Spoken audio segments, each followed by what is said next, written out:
이 땅에 여러 가지 이 땅의 그릇에다가 하나님의 그 진리들을 담아 주셨어요.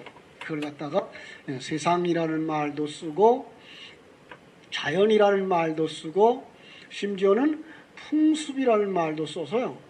이런 것들을 가지고서 그릇으로 담아서 그 그릇에다 뭘 담았을까요? 진리를 담아 주셨어요. 특별히 그들의 그 유대인들의 풍습 가운데 하나가 이제 혼인의 풍습인데, 혼인의 풍습 가운데에도 아주 놀랍게 어떤 혼인이 들어가 있겠어요? 예수 그리스도와 교회의 혼인이 그들의 결혼 풍습 가운데에 들어가 있어요. 그래서 그들은 우리 그 과거에도 그랬지만 혼인 서약을, 혼인 약속을 본인들이 하는 게 아니라 그 신랑의 부모, 신부의 부모가 어렸을 때 이미 결정을 해버려요. 그게 뭘까요? 일찌감치 내가 선택한 게 아닌데 부모가 선택한 거, 하나님의 작정이죠. 네. 그리고 13살, 남자가 13살, 여자가 12살 되어지면 정식으로 이제 혼인을 해요. 약혼식이 되죠, 이게가. 혼인을 하는데 이때 신랑이 신부에게 지참금을 줘요. 그리고 정혼 예물을 줘요. 그걸 갖다 빙패물 그래요. 정혼 예물을 줘요. 그래서 이제 혼인약, 혼약, 우리말하면 뭐죠? 약혼이 되죠? 그죠? 약혼이 되는데 그들은 이 약혼과 함께 정상적인 결혼의 결혼으로 인정을 해요. 그래서 이걸 갖다가 아직까지 둘이 한 몸 되진 않았는데도 불구하고 정식 부부가 되는 이런 거예요. 그래서 이 약혼이 파혼되어지면 우리는 그냥 파혼인데 그들은 이걸 파혼이라고 말하지 않고 이혼으로 계산을 해요. 그래서 마리아도 정혼하고 아직 뭐 했어요? 결혼하지 않았어요. 그런데 불구하고 그는 완전히 부부된 사람이기 때문에 굉장한 충격이었던 사실을 우리가 알 수가 있는 거죠. 그런데 그때에 그럼 약혼하고 나서 지참금을 주고 빙패물을 주고 나서 신랑은 어디로 가는가 하면 다시 자기 집으로 돌아가요. 자, 여기 보세요. 빙패물을 주고 그 다음에 신랑이 집으로 가요. 뭐 하러 갔을까요? 마태복음 25장에 보면 내가 너희를 위하여 뭘 준비하러 간다? 처소를 예비하러 가노니. 그냥 그대로예요. 그들은 바로 이 약혼이 되어지고 나면 신랑은 돌아가서 집을 마련하는 거예요. 그래서 그때 가서 집을 마련하고 그 다음에 신부는 뭐 할 것 같아요? 신부는 혼인을 위해서 준비하죠. 그죠? 준비하는 거죠. 그러면 우리로 말하면 이제 예수님은 하늘나라로 다시 돌아가셨어요. 뭐 마련하러? 처소를 마련하러 가셨어요. 그럼 이 땅에서 우리는 뭐 해야 돼요? 결혼식을 완전히 성대하게 치르고 이제 하늘나라로 갈 그런 준비를 해야 되는 거죠. 그다음에 더 재미있는 건 여기서 조금 좀 중복되는 상황이 있는데, 그래가지고 약혼식 날, 결혼식 날이 되어지면 그때는 결혼식 날이 이렇게 일정하지가 않았어요. 통보해놓고는 신랑이 도착해야 그날부터 결혼식이 시작되는 거예요. 길이 멀면 때로는 어느 시간에 올 줄 몰라가지고 기다려요. 그 기다리는 얘기를 우리 어디서 볼 수 있죠? 마태복음 25장에서 볼 수 있죠? 마태복음 25장에서 보면 5처녀와 5처녀, 그죠? 네, 5처녀. 아니 결혼하는데 어디 5처녀 데리고서 결혼하는 식은 없잖아요, 그죠? 많은 사람들은 그게 신부의 들러리 이렇게 얘기하는 게 아니에요. 그냥 신부예요. 신부가 5이에요? 예. 그런 결혼식은 없어요. 그런데 이 예화는 그렇게 얘기하고 있어요. 왜 그래요? 그게 우리기 때문에. 근데 그때의 5명 신부는 신랑을 맞이해가지고 혼인식 하는 집으로 들어가죠. 그런데 나머지 5은요. 똑같이 기다렸는데 그들은 신랑을 맞이하지 못해요. 왜 맞이하지 못해요? 기름을 준비하지 못했다 그랬어요. 야, 기름이 뭘까요? 이건 성령이죠. 그리고 그 성령은 누가 준 거예요? 빙패물로 줬던 거 그거 내놔야 돼요. 그래서 그 기름이 즉슨 신랑이 준 빙패물이에요. 그래서 다른 곳에 가서 살 수 있어요? 없어요? 절대로 살 수 없어요. 신랑이 준 거 아니면 안 돼요. 잃어버린 드라크마의 비유도 역시 그 얘기를 하는 거예요. 그 열 드라크마는 뭔가 하면 빙패물이에요. 그거 잊어버리면 신랑한테 못 가요. 그래서 그가 땀을 흘리면서 찾는 거죠. 그거 빙패물이라고 하면 안 되고. 또 하나 빙패물을 어디서 찾는가 하면은요, 창세기나 구약성경에 보면은 신랑 측에서 간 그 신부름꾼이 우물가에서 신부를 찾았고, 그런데 우물가에서 신랑과 신부를 찾으면서 요구하는 게 뭔지 아세요? 물. 물을 좀 내게 주어 먹게 하라라고 하죠. 여러분, 물은 제가 뭐라 그랬어요, 이거? 하늘나라 진리예요. 그게 뭐예요? 빙패물이에요. 그러면 이 진리가 기름이고 물이고 그래요. 그럼 신랑이 내게 준 건 내놔봐. 그때 내놓으면 그를 신부로 받아들이는 거죠. 이런 그림인 거예요. 자, 그러면 이제 여기서 다시금 얘기를 들어갑니다. 이제 신랑이 와서 신부와 같이 어디로 들어갈까요? 처가집으로 들어가요. 그죠? 이게 처가집으로 들어가서 처가집에서 아들을 낳을 때까지 살아요. 처가살이를 해요. 그래서 아들을 낳으면 그때야 아들과 함께 신랑과 함께 보무도 당당하게 친가로 가는 거예요. 자, 여기서 이제 우리가 볼 수 있는 게 뭐예요? 신랑이 우리 속에 들어와요. 우리 속에 뭐 있는 사람만 돼요? 기름 가진 자, 성령 가진 자, 빙패물 가진 자, 언약을 가진 자만 예수 그리스도를 모신 자예요. 그러면 그가 뭘 낳아야 돼요? 아들로 낳아줘야 돼요. 그러면 이 아들로 낳아질 때에 다시금 완성된 우리의 신부의 모습이 되는 거죠. 그가 바로 신랑의 곁에 천국에 들어가는 그런 그림인 거예요. 조금 어렵죠? 여러 번 듣고 이제 생각하시면 그게 그런 그림이구나 라고 하는 걸 이제 알 수가 있게 돼요. 그래서 물을 좀 달라 하는 사람들에게 꼭 신부가 하는 말이 있어요.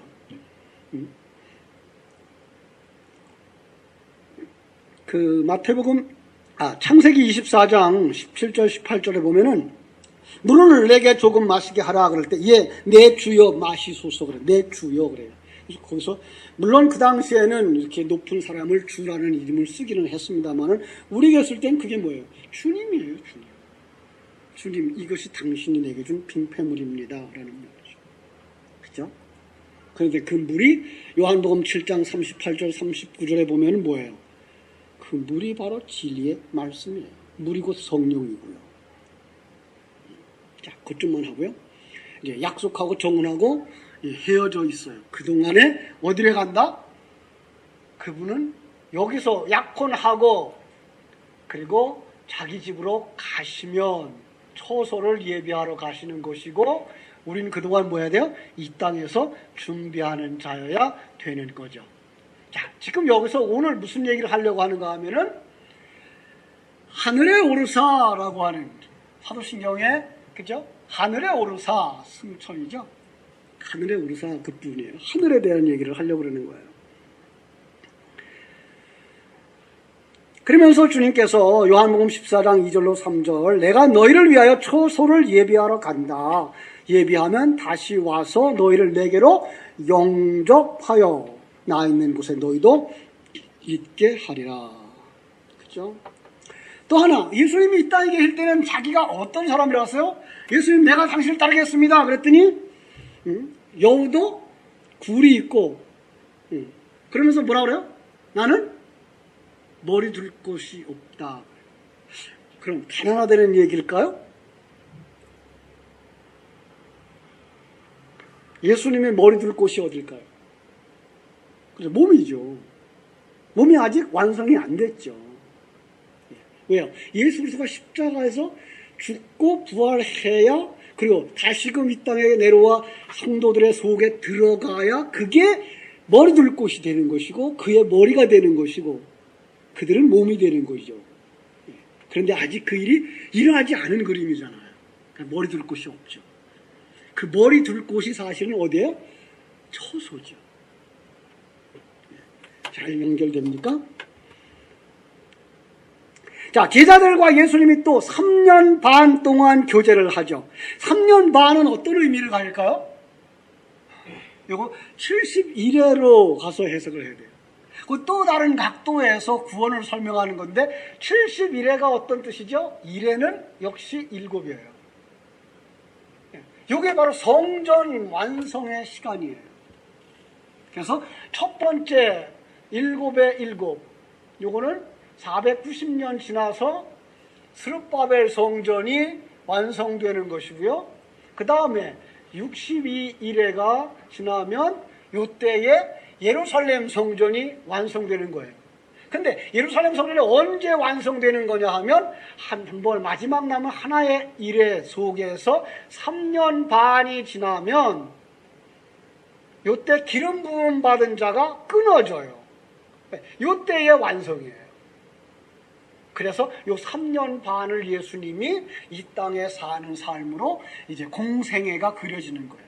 그리고 나면 3년 반이 남은 생애인데, 실상은 저는 그림을 이걸 거꾸로 그려서, 옆으로 그려서 예수님의 공생애의 십자가는 역사 전체를 흐르는 선이고, 여기가 3년 반, 뭐예요? 율법 시대 3년 반, 그 다음에 은혜 시대 3년 반, 이렇게 보는 거죠. 그러니까 역사, 전체 역사는 둘로 나눠져요. 어떤 사람은 그 전체 역사 속에서 뭘 봐요? 그냥 율법만 봐요. 율법에 속한 자로 살아요. 선악의 체계로 살고. 그런데 그 속에 누가 뚫고 들어와요? 하나님이 뚫고 들어오면 그 사람은 그때부터 뭘 누려요? 은혜를 누려요. 복음을 누리는 거죠. 이런 그림이에요. 그래서 3년 반 동안 그 일을 하셨다라고 얘기를 하는 거예요. 그 다음에 십자가를 이렇게 그려놓고 3년 반 만에 예수님 뭐 하죠? 십자가에서 죽으시고 부활하시고 승천하시죠. 승천하시는 그림을 우리가 볼 수 있는 거예요. 그죠? 자, 그런데 예수님이 부활하신 후에 이 땅에 며칠 동안 계셨다?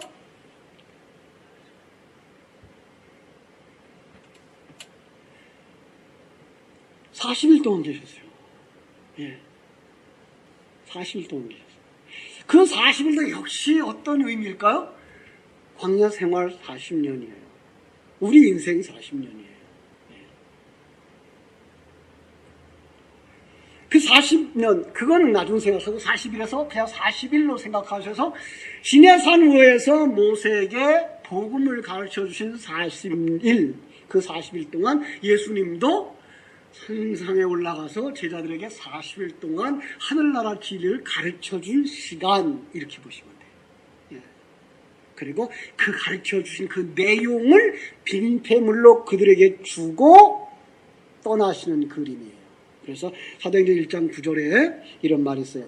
이 말씀을 마치시고, 이 말씀을 마치시고, 어떤 말씀? 40일 동안 그들에게 진리를 다 가르쳐 준 그 말씀을 마치시고, 그걸 빈폐물로 주고, 그들을 보는 데서 뭐예요? 올려가시니, 올려져 가시니. 예. 그것도 이제 자기가 올라간 게 아니고 피동사예요. 그래서 누구인가에 의해서 올려져 가는 그림을 우리가 볼 수가 있어요. 하나님 아버지가 신랑을 데리고 가는 그림. 그러면 남아있는 제자들, 남아있는 성도들, 그들이 신부인데, 신부는 무엇을 해야 되죠? 보통 그 복음을 설명하면서 예수님은 그런 얘기를 많이 들었어요. 많이 만들었어요. 포도원을 만들어 놓고, 그죠? 만들어서 그들에게 주고, 이제 왕위를 받으러 갔다라는 얘기를 하고, 그런가 하면 그들에게 달란트를 맡겨놓고 장사하라 그래 놓고 어디 갔다가 오신다라는 얘기를 하고 있죠. 그죠? 그럼 그동안 신부는 뭐 해야 돼요가 거기에 숨어 있는 거예요. 숨으면 뭐 해야 돼요? 열매 맺어야 되는 거죠. 포도원은 뭐예요? 열매 맺어야 되는 거. 달란트는 뭐예요? 장사해야 되는 거예요. 그게가 바로 여기에 우리 신부가 마땅히 해야 할 수동적인 모습과 능동적인 모습이 다 숨어 있는 거예요. 빙패물을 설명될 때에는 그 빙패물을 잘 간직해서 내놓으면 되는 거죠. 그게 바로 그걸 잃어버리면 안 돼요. 또 능동적인 모습은요. 그것이 바로 우리 안에서 옛사람을 벗어버리고 새사람으로 완성되는 그림의 그 열매를 맺어야 되는 거죠. 그죠? 그래서 마태복음 21장 33절로 40절을 보면은 그때 그들이 열매를 맺을 수가 없어서 열매를 가지려고 하는 사람을 쳐 죽이는, 심지어는 아들까지 쳐 죽이는. 그들은 땅을 빼앗고 싶어서가 아니라 뭐 하고 싶어서, 뭐 하지 못해서 열매를 맺을 수가 없어요. 왜 열매를 못 맺죠? 그들은 자기가 살아있어서 그래요. 바리새인들, 유대인들은요, 자기가 살아있어요. 예수님이 맺은 열매는 뭐예요? 자기 십자가 지고, 그죠? 자기를 부인하는 삶. 그래서 아주 깨끗하게 자기를 비워, 불로 타워서 비워. 그러면 하나님 나라의 열매로 완성되는 건데, 이게 내가 살아있는 사람은 이게 안 되는 거예요. 아니, 우린 그게 안 돼요, 실제로. 그럼 누가 그 일을 해요? 성령께서 하시는 거예요. 성령께서 어떻게 오셔서 그 일을 해요? 불로 오셔요?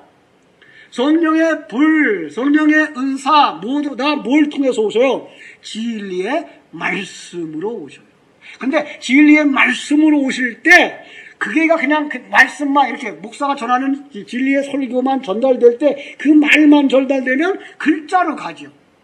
그런데 그게 성령의 역사로 가슴에 박혀지고 그 사람의 아멘으로 받아지고 사람으로서는 전혀 갈 수 없는 자기 부인하고 십자가 지는 자리로 내려갈 수 있게 되어지는, 이게 성령의 역사인 거예요. 여러분들이 그 자리에 이미 나와 있는 자들이기도 하고요.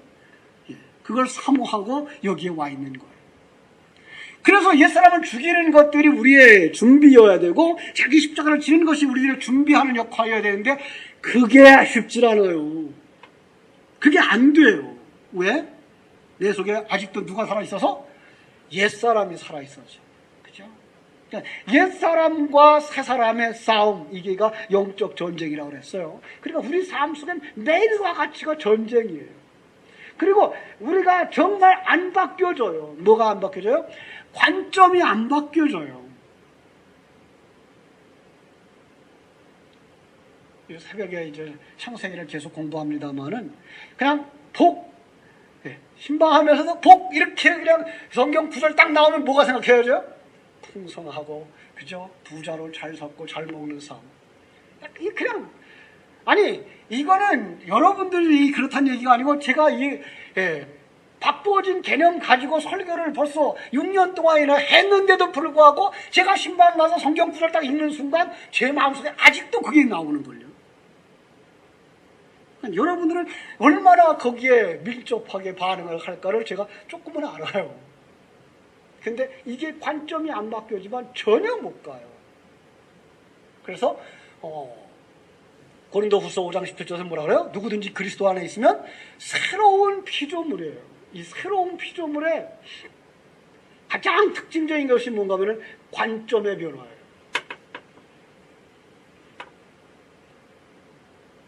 그러니까 관점의 변화, 전에도 얘기를 했어요. 어떤 관점의 변화가 와야 되죠?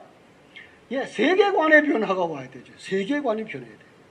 근데 많은 사람들이 아무리 영적이다 하는데 불구하고 그들의 삶은 이 세상 것에 묶여 있어요. 그냥 군뱅이가 땅 속에서 아무리 살찌고 아무리 잘난 척해도 땅 속에 있어요. 그럼 전체를 보질 못해요. 그건 실제로 영적인 사람이 아니거든요. 이 속에서 무당 노릇을 하고, 점쟁이 노릇을 하고, 예언을 하고, 방언을 하고, 귀신 쫓아내고 다 해도 영적인 관점이 없는 사람이에요. 아니, 설교자 자체 자신이 여기를 벗어나서 보지 못하면, 이 전체 역사를 보지 못하면 세계라는 게 뭔지가 몰라요. 그래서 그런 분들이 신학을 공부하고 그런 분들이 신학을 정리해 놔서 종말론도 세속적인 시간의 개념으로만 만들어 놔서 세상적인 어떤 공간의 개념으로만 만들어 놔서 뭐가 나와요? 그냥 낙원, 사람 죽으면 어디 가죠? 낙원이라고만 생각해요. 낙원에 갔다가 인류의 종말의 어느 시간이 되어져야만 예수님이 재림하시고 그리고 인간이 다시 몸을 입고 부활해서 그때의 몸을 가진 영혼이 그리스도와 함께 천국에 들어간다고 하는 완전히 공간적 개념의 종말론을 그냥 가지고 있어요. 참 미련해요. 그래서 그러다 보니까 이 공간의 개념을 가지고 천주교회는 거기서 뭘 만들었어요? 연옥설을 만들었고 심지어는 지옥에 있는 영들에게 가서 복음 전하는, 지옥에 있는 어떤 공간에 가서 복음을 전해서 거기에 있는 사람 데리고 가고 하는 이런 만화 같은 얘기를 하고 있는 거죠. 만화의 얘기는 이 땅에만 있어요. 공간과 얘기, 시간은 이 땅에만 있어요. 이걸 살짝 벗어나서 이 영의 송간을 속한다면 그때는 창세기를 창조했던 6천년 전, 1만 전 그때와 지금이 그냥 하나님 안에서는 하나예요. 한순간이에요. 왜 기다려야 되죠? 우리가 이 세상을 떠나는 그 순간 우리는 곧바로 천국에 들어간다고 말하면 안 되나요? 네. 왜냐하면 이때 죽은 사람이나 이때 죽은 사람이나 그 하나님의 세계에서는 동시에요. 네. 시간의 개념이 없고 완성의 개념이기 때문에 이것들을 보지 못하면 오늘 우리는 그걸 천국을 도저히 이해할 수가 없는 거죠. 그럼 누가 열매를 맺습니까? 우리 똑같이 그냥 이 속에 살아가는 육신을 가진 자들, 그 죄인이에요. 모두가 다 죄인이에요. 그런데 그 속에 진리의 성령이 뚫고 들어오는 거예요. 뭐로 뚫고 들어와요? 역시 진리의 성령은 진리의 말씀으로 뚫고 들어와요. 말씀을 떠나서 성령이 역사할 수 있다 없다? 없어요. 진리와 함께 일하셔서 그분이 진리의 영이신 거예요. 진리가 뚫고 들어오면 이게 씨가 되는 거예요. 왜요? 그 진리가 여러분 안에 그대로 남아있기 때문에 그게 씨가 되는 거예요. 오늘날 많은 사람들이 생각하고 있는 성령운동은 뭐죠? 왔다가 지나가 버렸어요. 그 시간 기분 좋고 문 밖에 나가면 그때부터 성령이 없어졌어요. 이런 일이 어디 있어요? 씨로 남아있지를 않아요. 그건 진리가 아니에요. 그건 성령이 아니에요. 우리가 거기서 너무나 많이 속고 있는 거죠. 그죠? 진리의 말씀이 우리의 속에 뚫고 들어와 우리의 주인이 되어져요. 요한복음 15장에서 이미 포도나무에 붙어있는 가지된 사람들, 늘어진 가지 지켜들어주고 열매 맺지 못하는 것, 금과 티를 불러 태워서 반드시 열매 맺게 한다고 얘기를 했습니다. 그죠? 그 열매를 맺으려면 신랑이 죽어간 빙패물이 뭔지 풀어봐야 돼요. 이 진리의 빙패물이죠? 이거 뭔지 풀어봐야 되죠. 그죠? 그 내용이 뭔지를 알아야 돼요. 그리고 신랑이 간 곳을 알아야 돼요. 자, 보십시다. 진리의 내용. 첫째로 그거 알아야 되고요. 두 번째로 신랑이 간 곳이 어딘지 알아야만 내가 무엇을 준비해야 되는가를 알 수 있는 거죠. 그런데 많은 사람들이 이걸 가지지 않았는데 어떻게 풀어봐요? 그냥 귀신 씌웠다가 벗어진 것처럼 아무것도 남은 것도 없고 그냥 왔다 갔어요. 기분 좋았어요. 눈물 흘렸어요. 감동받았어요. 근데 안 남아있어요. 풀어볼 게 없어요. 그럼 뭘로 생각해요? 미신적으로 생각을 하는 거죠. 그래서 우리가 진리의 말씀을 가지고 풀어보질 않아요. 풀어볼 게 없어요. 왜냐하면 그냥 설교의 그 내용 자체가 세속적이에요. 열심히 하면 상 받고 죄 지면 벌 받고. 그럼 은혜는 어디 갔어요? 예수님의 사역은 어디 갔어요? 예수님은 십자가 위에서 완성했다 그랬는데 완성된 개념이 어디가 있어요?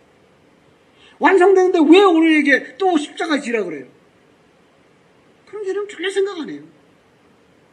예수님이 완성했으니까 이제 우리는 복 받겠지. 이리로만 가요. 남보다 잘 살겠지. 그러면서 잘 못 살아요, 사실. 남보다 더 잘 살아요?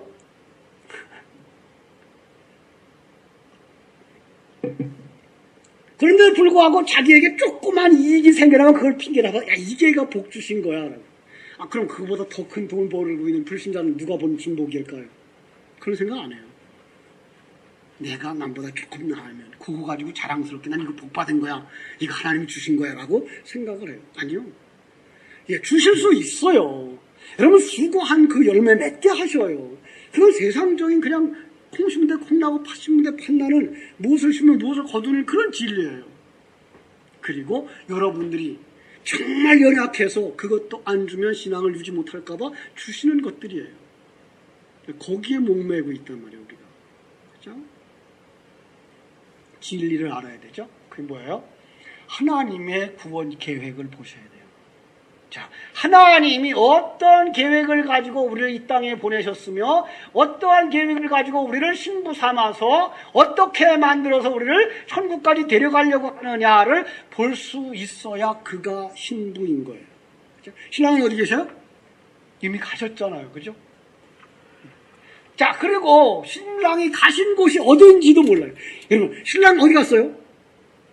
여러분, 신랑 간 곳에 관심 있는 사람. 신랑, 아니, 우리 여자분들한테 물어볼까요, 한번? 여러분, 신랑이 나가서 일하는 곳이 어떤 곳인지 아는 사람. 얼마나 힘들고, 얼마나 어떤 수모를 당하면서도, 가족을 위해서, 자녀들을 위해서 고생을 하면서 그 일을 하는지 아는 사람. 뭐, 김옥분 권사님이야, 뭐, 같이 있으니까, 뭐, 뻔히 알지, 뭘.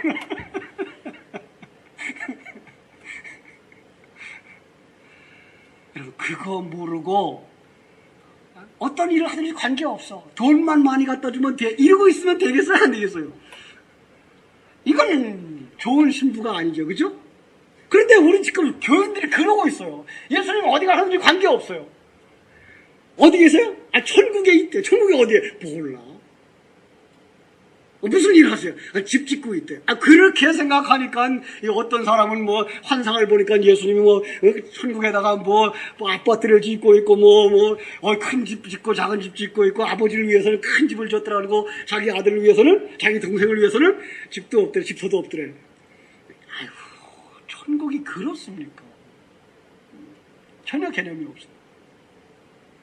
그런 개념을 어디서 가져왔어요?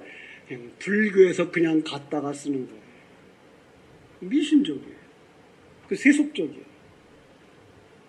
그러니까 신랑이 가신 곳이 어딘지 몰라요. 금방 얘기해서 신랑 어디 갔어요? 여러분 신랑 어디 갔어요? 아, 여기 있잖아요. 여기. 예수님 어디 갔어요? 여러분 안에 있잖아요. 왜 저 멀리 가 있는 것만 생각해요? 여러분 안에서 지금 뭐 만들고 있어요? 처소를. 그래, 여러분을 처소 삼아서 완전히 여러분을 차지하는 그 일을 누가 하고 있어요? 예수님 하시고 계셔요. 그런데 우리는 그냥 천국 그 멀리 어떤 공간 세계만 생각해. 그러니까 소련의 우주여행 비행사가 처음 그 가라가리니가 올라가서 뭐라 했어요? 갔다 왔는데 거기 가니까 어떤 천국이 없더라. 하나님도 없더라. 지 눈에 보일 것 같으면 여기 있는데 보이죠. 여기 있는 하나님은 어떻게 봐요? 못 보지. 우리는 천국에 대한 개념이 그냥 공간적 개념만 있어요.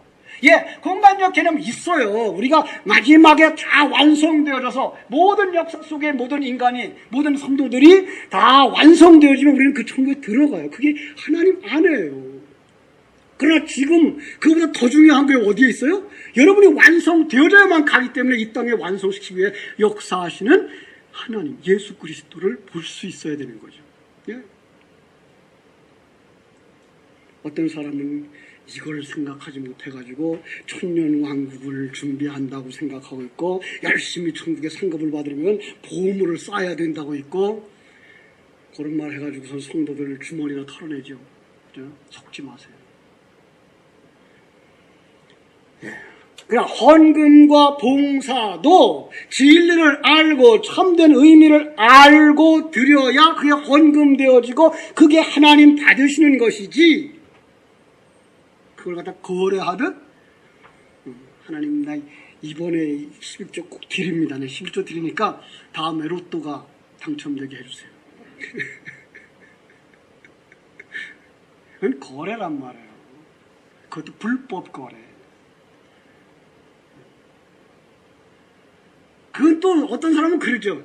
아예 먼저 내는 것도 아니고, 그죠?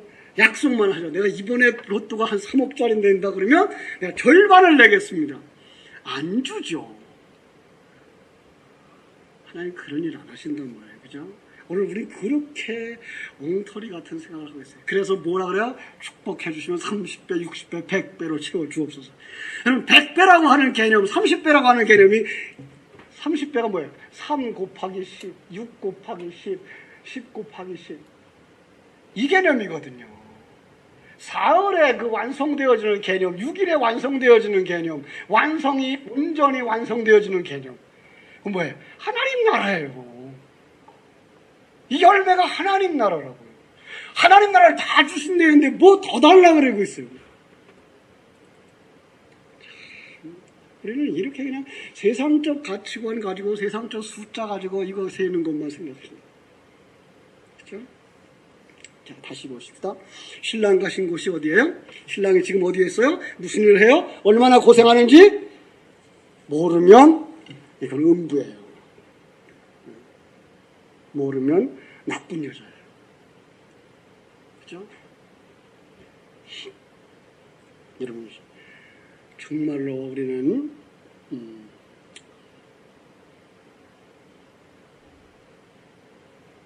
하나님이 무엇을 원하는지를 알아야 되고 왜 이 땅에서 우리가 준비해야 되는지, 무엇을 준비해야 되는지를 모른다면 우리는 아주 쉽게 사단에게 속아요.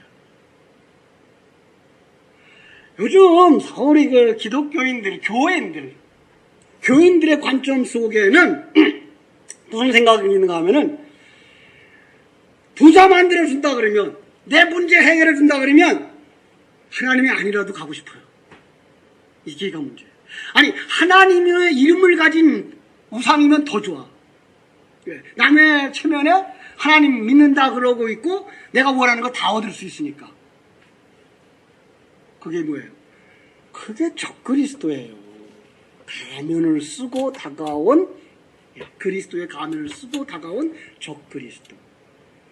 그냥 툭 까놓고 얘기하면 그게 2단, 3단, 그죠?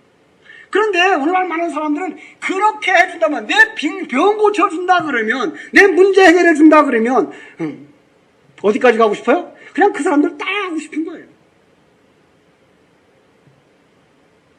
누구 책임이에요? 목사 책임이죠. 제대로 안 가르쳐줬어요. 또 하나, 누구 책임이에요? 여러분 책임이에요. 여러분 영생에 관한 길은 목사만 의지하지 마세요. 여러분의 영생에 관한 일을 여러분이 찾고 여러분이 결정해야 돼요. 여러분, 천국에 가고 지옥에 가는 게 나중에 가서 되물릴 수 있는 이런 장난인 줄 아십니까? 절대로 아니에요, 이거. 그때 가서는 어쩔 수가 없어요. 기회가 없어요. 정말 이것이 진리인가? 베레아 사람들처럼 뭐 해야 돼요? 그런가 하여, 그 말씀이 그러한가 하여 주야로 묵상하는 사람들이 되어져야 하는 거예요. 그런데 왜 목사님들이 그 설교를 안 해주죠? 목사님도 몰라요. 이게 문제죠. 아니, 알아요, 머릿속으로. 그런데 그게 믿어지지 않아요. 내 거 아니에요. 나도 제대로 모르는데, 그리고 왜 그 불편한 얘기를 해서 교인들 마음에 상하게 할까? 그럴 필요 없잖아. 그냥 좋은 게 좋은 거야. 그래서 교인들 마음 편하게 해주고, 사랑이 넘치게 하는 것처럼 해주고, 너도 내 속 건드리지 마라, 나도 네 속 건드리지 않을게. 그래가지고 서로 포장하고선 포장 다 해가지고, 그죠? 그래서 교회 안에서 자기 속마음을 털어놓고 얘기를 안 해. 그 속마음을 털어놓고 얘기하고 내 가정의 상황을 점점 보여주기 싫어서 요즘은 뭐예요? 신방 오는 걸 싫어한대.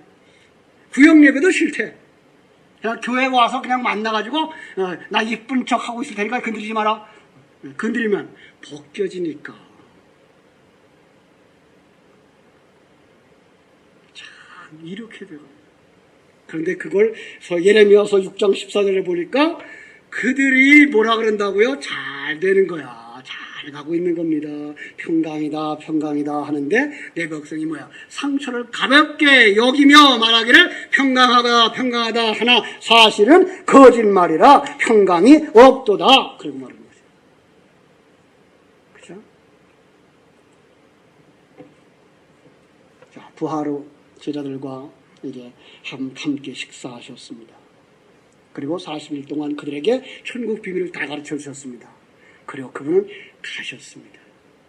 어디로 가셨습니까? 지난주의 설교가 생각납니까? 복습을 했나 이제 시험을 다음 주부터는 시험을 봐서 합격한 사람만 앉혀놓기를 할까 봐요. 베드로전서 3장을 기억하여 3장 18절 한번 보겠습니다. 베드로전서 3장 18절.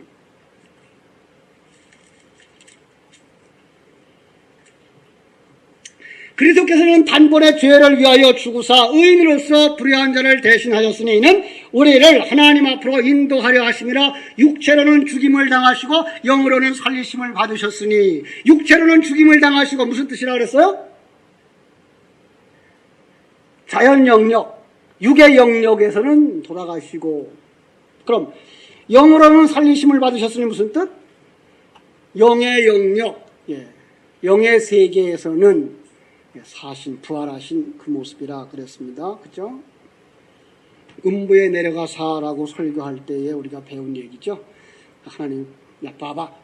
나 이렇게 살아났어. 그런데 너희들에게 이 영의 영역이 있는 거야를 보여주신 것이 40일 동안 그에게 나타났다가 잠깐 후에 안 보여. 그럼 예수님이 어디로 가셨다고요? 안에 계시고 또 바로 곁에 계셔요. 그런데 육의 눈은 보지 못해요. 그럼 영의 영역은 어디까지 와 있다는 거예요? 여기까지 와 있는 거예요. 어디까지? 내 안에까지 와 있는 거예요. 하나님의 나라는 여기까지 와 있는 거예요. 이게 보이셔야 되는 거죠. 그렇죠? 공간적 개념 분명히 있어요. 로마서 8장 19절로 21절처럼 자연이 회복되는 것, 거기 문화와 예술이 있어요. 그것이 다 하나님의 영광을 위하여 쓰이게 되는 거죠. 그때는요. 그러나 이 땅에 우리가 살 동안 그것보다 더 중요한 개념을 우리가 공부해야 되죠. 마태복음 24장 23절. 여기 있다 저기 있다 하여도 믿지 말라. 여기이고 저기이기 때문에. 누가복음 17장 21절. 또 여기 있다 저기 있다 하고 못하리니 하나님 나라는 어디에 있다? 너희 아내라 그랬는데 그 말은 아내라고 부르면 그 앞절과 상반된다 그랬어요. 누가복음 17장 20절에 바리새인들이 와서 예수님께 물었는데 너희들 아내 그러면 바리새인들 아내 천국이 이루어졌다는 게 되잖아요. 아니죠. 그죠? 그 단어는 그 여러 사람이 있을 때에는 그들 가운데라고 쓰이고 한 사람이 있을 때에는 그 사람 아내라고 쓰는 단어예요. 그죠? 그러니까 너희들 아내라고 쓰면 안 되고 거기서는 너희들 가운데 누구예요? 예수 그리스도. 그래서 그 주님께서 이 땅에 오셔서 그렇게 말씀하셨죠. 회개하라 천국이 가까웠느니라. 그죠? 그 천국은 어딜까요? 예수님이죠. 그런데 그들 예수님 속에 있는 천국을 봤다 못 봤다? 못 봐요. 왜요? 눈이 안 열려서. 그래서 예수를 죽이는 거죠. 그죠? 천국을 담고 오신 예수. 잘 들으세요. 천국을 보여주는 게 그리스도예요. 담고 오신 분이 예수예요. 그래서 성경의 본래에 그리스도를 강조할 때는 그리스도 예수라는 말을 쓰고 있어요. 예수 그리스도라고 안 쓰고 그리스도 예수라고 쓰고 있고, 그 다음에 어떤 때는 그리스도라는 말을 빼고 예수라는 말을 써요. 상당히 많은 순간 예수라고 쓴 것은 육체적인 예수, 이 땅에 왔던 사람의 그 그릇만 보여질 때의 예수예요. 이걸 가지고 주여 주여 하는 자는 천국에 못 들어가요. 그럼 뭘 볼 수 있어야 돼요? 그 속에 있는 그리스도를 본 사람들만, 그죠? 그리스도를 통해서 구원을 받는 거예요. 그러지 않고 밖에 있는 예수만 보고 주여 주여 하는 자들은 다 우상 숭배자인 것이죠. 예수님 육체로 부활했어요. 그죠? 그런데 그 육체는 이 땅에 있는 우리와 육체가 같은 것 같으나 같지 않은 육체예요. 그래서 옆에 계시는 분도 안 보여요.